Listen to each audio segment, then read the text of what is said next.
Hi, I'm Debbie Peveril, and you're listening to the weekly tip from Painless Financial Training Group. Today I'm talking about calculating the gain on the sale of a property. So there's two different things that happen. You've got cash flow and you've got the actual gain. So here's the example. You sell a property for $200,000 and the mortgage on it was $120,000. So what you have left is $80,000. That's not the gain.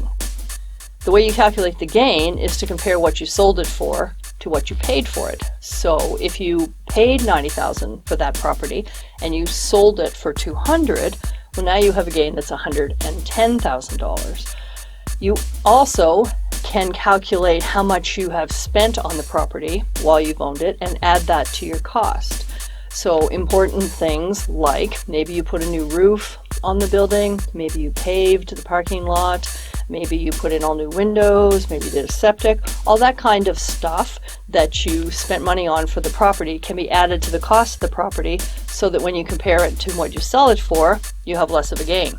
Of course, that won't work if you expensed any of those items as repairs. So if on your tax return, when you put all those windows in, you called it repairs and maintenance, which you probably shouldn't have, you've already got a deduction for that, so you can't add it to the cost. So the two things that are important: you look at how much money you have left over when you sell a property, and that's your cash flow. But what you're going to pay tax on is the difference between what you paid for it and what you sell it for. You might also wonder how this person who paid $90,000 for their property ended up with a mortgage of $120,000.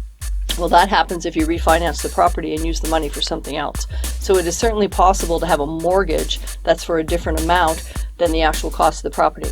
So what you should do, and think about my earlier cottage tip from earlier this summer, is take a look at the properties you own, figure out what you have paid for them and what you've put into them, and only then are you able to figure out what the gain will be when you sell that property.